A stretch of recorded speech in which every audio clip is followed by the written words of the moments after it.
friends, Zoe here, and today I'm super excited to talk to you because we're going to be doing a Q&A. When I hit 5K about a month ago, I asked you all to ask me anything and I would answer them on the channel here. So the channel has experienced a lot of growth, and I'm sorry I'm finally getting around to this Q&A now, but when the inspiration strikes for different topics for me, I just kind of run with it. So now I have some free time, so I'm going to be filming this Q&A for you. So I have a lot of questions here, some of which are from a month ago, but others which have become a little bit more popular on the channel. And I encourage you, if you do have any additional questions, please leave them below and I'll be happy to answer them in future videos. They always lead to more inspiring topics for the channel, so be sure to always ask me questions because I love to answer them. So let's get started on this Q&A.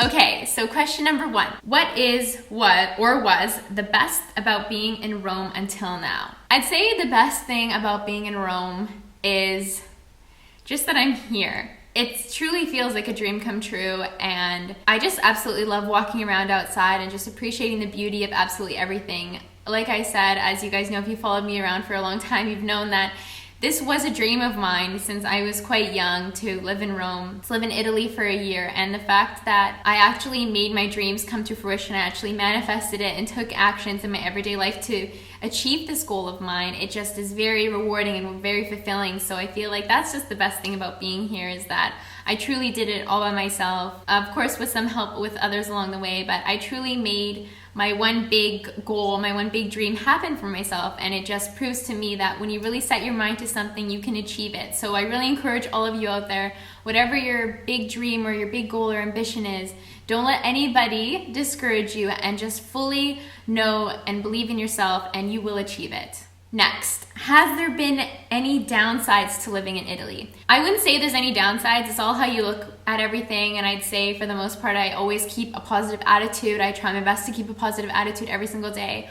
There are things that are quite different here in Italy, so say public transit or items not being available in, say, the grocery stores, but it's nothing negative. It's just learning to adapt to those type of things, and I think it's important not to focus negative energy on them and to always kind of make it into a positive for yourself, and just know that this is just an experience and you just have to accept it, and you're going to learn from whatever it is. And there are a lot of things in this world that are out of your control, so don't put negative energy into that. Put positive energy into yourself. Try to look at things with a new lens and a positive lens always. Next, do you ever feel alone in Italy? And have you ever felt lonely? And if so, how do you deal with that? Well, actually more so in the past week or so, actually, I've kind of been feeling a little bit more lonely, and I feel like maybe that's because it's the holiday season, and I'm also doing a lot of really amazing things here in Italy that I just wish that I maybe had somebody to share it with.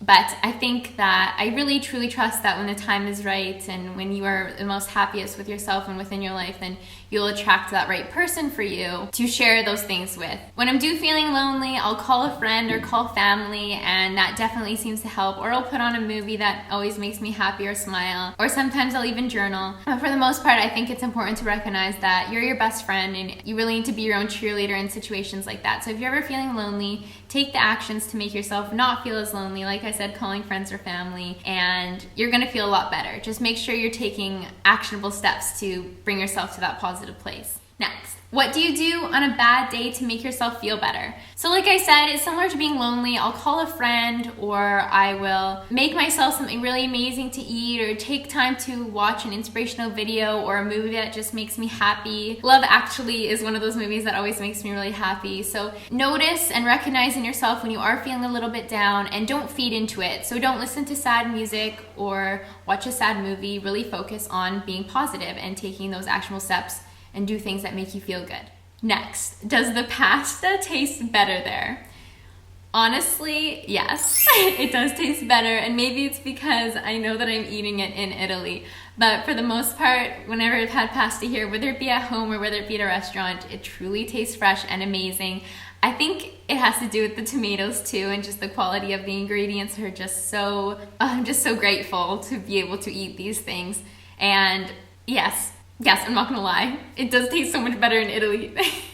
Next, What is the vegan culture like in Italy? Are there a lot of alternatives to dairy in their markets and restaurants? To be completely honest with you, no. And like I mentioned previously in one of the questions, is it's difficult to find things in the grocery stores that would be readily available at home. So for example, it's not as easy to find things like oatmeal here.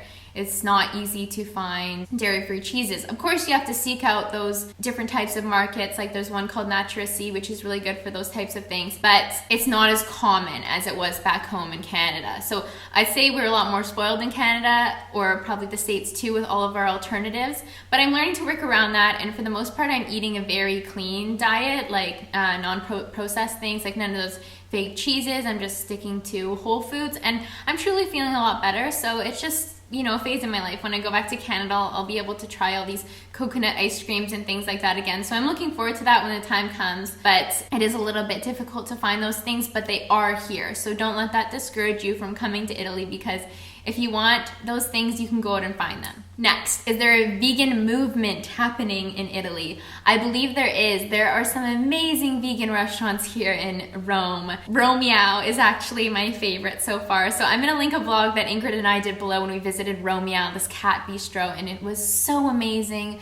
The food was so delicious, definitely up there on top meals of my entire life. And I've also been to another place called Ops, and a few of you have recommended some amazing options for me as well. So thank you so much. I truly feel like there is a movement happening here, and it's only a matter of time before more vegan restaurants start opening up for me to try, because I just love food. Next, if you could use only one word to describe yourself when introducing yourself to new people, what would it be? So if I had to choose one word to introduce myself to new people, I would probably say positive, because for the most part, I always try to keep a positive attitude and help people through situations with my positivity. And I'd say that that's the one quality that I do really admire in myself. So that would probably be the one word that I would use to describe myself. Next, would you mind sharing how you wash and dry your clothing to make them last as long as possible, especially t-shirts and blouses, the non-dry clean ones? So everything that I brought to Italy with me is clothing that can be machine washable. But when I was in Toronto, what I did with those special blouses for work, or things that I couldn't put in the washer and dryer or washer and hang to dry, I do hang dry all my clothing. But what I did was I bought a little bucket from the dollar store, and I would put it in the shower and fill it with water, and that's how I would hand wash my blouses, and then I would just hang them to dry in the shower. So that's what I would do once every week or 2 weeks when I would wear those things that needed to be taken extra care of. So I would just wash them in the tub and then hang them to dry. And lastly, what is your adventure for today?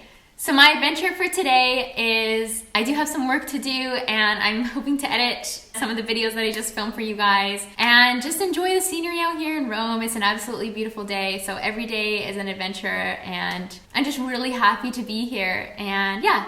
Thank you guys so much for watching this video. Like I mentioned, if you have any more questions, please leave them below. And thank you so much to the 5,000 subscribers who led me to this Q&A, and all the subscribers afterwards. I'm so happy with how the channel's growing and how our family is growing here. So thank you so much for being here. I absolutely love being here with you and filming these videos for you guys. So I love you so much, and I will see you in my next video. Bye!